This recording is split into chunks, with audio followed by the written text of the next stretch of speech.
Hello all, ഇന്ന് നമ്മൾ potassium iron തിയറിയാണ് discuss ചെയ്യാൻ പോകുന്നത്. കഴിഞ്ഞ ക്ലാസ്സിൽ നമ്മൾ പ്ലാന്റ് ഫിസിയോളജിയിലെ കുറച്ച് ടോപ്പിക്സ് ഡിസ്കസ് ചെയ്തിട്ടുണ്ടായിരുന്നു. അതിൻ്റെ ബാക്കി പോർഷനാണത്. പൊട്ടാസ്യം അയൺ പമ്പാണ് ഈ ക്ലാസ്സിൽ നമ്മൾ ഡിസ്കസ് ചെയ്യുന്നത്. പൊട്ടാസ്യം അയൺ തിയറി അതിൽ പറയുന്നത് ഈ സ്റ്റൊമാറ്റൽ ഓപ്പണിംഗ് ആൻഡ് ക്ലോസിങ് എങ്ങനെ നടക്കുന്നു എന്നുള്ളതാണ്. സോ പകൽ സമയത്തും രാത്രി സമയത്തും എന്തൊക്കെ കാര്യങ്ങൾ നടക്കുന്നു എന്നുള്ളത് നമ്മൾക്ക് ഇവിടെ ഡിസ്കസ് ചെയ്യണം. ഫസ്റ്റ് നമുക്ക് പകൽ സമയത്ത് എന്താണ് സംഭവിക്കുന്നത് നോക്കാം.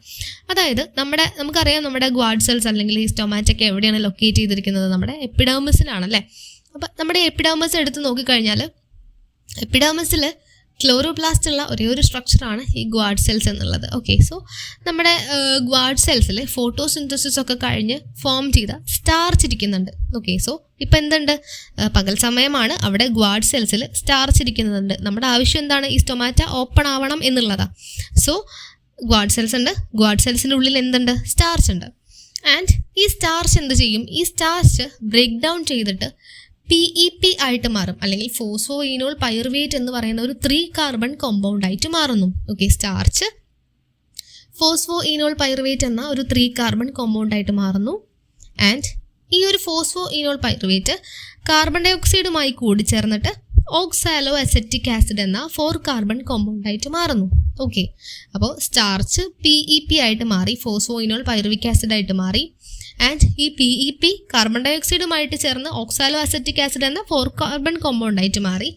ആൻഡ് ഈ ഓക്സാലോ അസെറ്റിക് ആസിഡ് പെപ്കോ എന്ന് പറയുന്ന എൻസൈമിൻ്റെ പ്രസൻസിൽ മാലിക് ആസിഡ് ആയിട്ട് മാറി. പെപ്കോ എന്ന് പറഞ്ഞു കഴിഞ്ഞാൽ phosphoenol pyruvate carboxylase. Okay, phosphoenol pyruvate carboxylase എന്നാണ് അതിൻ്റെ ഫുൾ പേര്.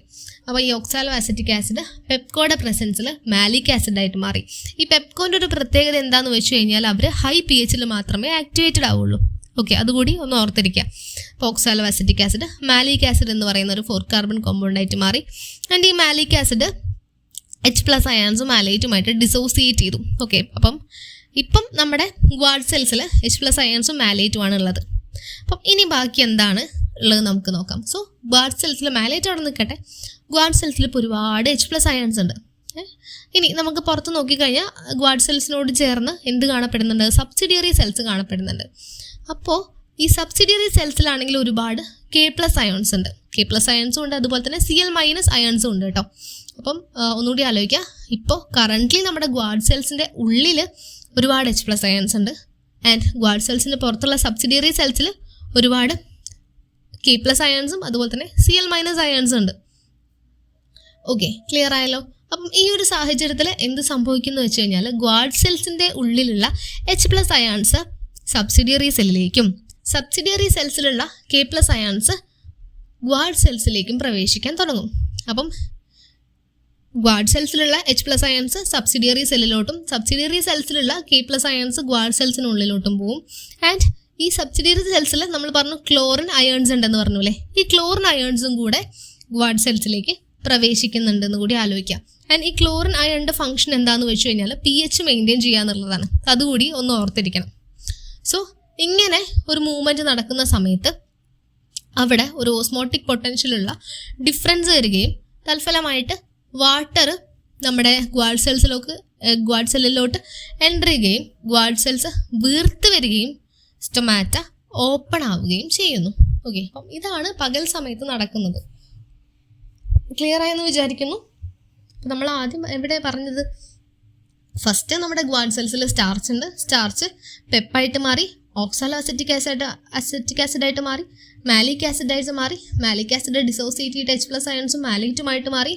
H+ അയൺസ് ഒരുപാട് ഗ്വാഡ് സെൽസിലുണ്ട്. പുറത്ത് K+ഉം Cl- ഉണ്ട്. അങ്ങോട്ടും ഇങ്ങോട്ടും മൂവ് ചെയ്യുന്നു. തൽഫലമായിട്ടൊരു ഓസ്മോട്ടിക് പ്രഷർ ഡിഫറൻസ് വരുന്നു, ഓസ്മോട്ടിക് പൊട്ടൻഷ്യൽ ഡിഫറൻസ് വരുന്നു. വാട്ടർ ഗ്വാഡ് സെൽസിലേക്ക് എൻ്റർ ചെയ്യുന്നു. ആൻഡ് ഗ്വാഡ് സെൽസ് വീർത്ത് സ്റ്റൊമാറ്റ ഓപ്പൺ ആവുന്നു. ഇതാണ് പകൽ സമയത്ത് നടക്കുന്നത്. അപ്പോൾ ഇങ്ങനെയാണ് സ്റ്റൊമാറ്റ ഓപ്പൺ ആവുന്നത്. ഇനി രാത്രി സമയത്ത് എന്ത് സംഭവിക്കണം? ഈ ഓപ്പൺ ചെയ്ത സ്റ്റൊമാറ്റ ക്ലോസ്ഡ് ആവണം. അപ്പോൾ രാത്രി എന്താ സംഭവിക്കുക? നമുക്കറിയാം രാത്രി ഫോട്ടോസിന്തസിസ് ഒന്നും നടക്കുന്നില്ല. അതുകൊണ്ട് തന്നെ കാർബൺ ഡൈ ഓക്സൈഡ് യൂട്ടിലൈസ് ചെയ്യപ്പെടുന്നില്ല. കാർബൺ ഡൈ ഓക്സൈഡിൻ്റെ കോൺസെൻട്രേഷൻ കൂടുതലായിരിക്കും. ആൻഡ് അവിടെ രാത്രി സമയത്ത് pH കുറവായിരിക്കും. അപ്പോൾ നമ്മൾ പറഞ്ഞു പെപ്കോ ആക്ടിവേറ്റഡ് ആവണമെങ്കിൽ അവിടെ എന്ത് വേണം? pH കൂടുതൽ വേണം. സോ പെപ്കോ ആക്ടിവേറ്റഡ് ആവില്ല. അപ്പം ഈ pH കുറഞ്ഞൊരു സാഹചര്യത്തിൽ അവിടെ ഒരു ഇൻഹിബിറ്ററി ഹോർമോൺ ആയിട്ടുള്ള അബ്സസിക് ആസിഡാണ് ആക്ടിവേറ്റഡ് ആവുന്നത്. ഓക്കെ, ഒരു ഇൻഹിബിറ്ററി ഹോർമോൺ ആയിട്ടുള്ള അബ്സസിക് ആസിഡാണ് ആക്ടിവേറ്റ് ആവുന്നത്. നമ്മുടെ അബ്സസിക് ആസിഡ് എന്ത് ചെയ്യുന്നു വെച്ച് കഴിഞ്ഞാൽ ഗ്വാഡ് സെൽസിൻ്റെ പെർമിബിലിറ്റി അങ്ങ് മാറ്റും. അതായത് പകൽ സമയത്ത് എന്തായിരുന്നു? H+ അയോൺസ് പുറത്തേക്കും K+ അയോൺസ് ഉള്ളിലേക്കുമാണ് പ്രവേശിച്ചതെങ്കിൽ ഇപ്പോൾ നമ്മുടെ അബ്സസിക് ആസിഡ് വന്നതിന് ശേഷം ഈ K+ അയോൺസ് ഉള്ളിലോട്ട് പ്രവേശിച്ച K+ അയോൺസ് ഒക്കെ പുറത്തോട്ട് പോകാൻ തുടങ്ങി. ഓക്കെ, ഉള്ളിലേക്ക് പ്രവേശിച്ച K+ അയോൺസ് ഒക്കെ പുറത്തോട്ട് പോകാൻ തുടങ്ങി. ആൻഡ് ഗ്വാഡ് സെൽസിൻ്റെ പുറത്ത്, അതായത് സബ്സിഡിയറി സെൽസിൽ എന്താണ്, ഒരുപാട് കാൽസ്യം അയോൺസ് ഉണ്ട്. ഓക്കെ, കാൽസ്യം അയോൺസ് ഉണ്ട്.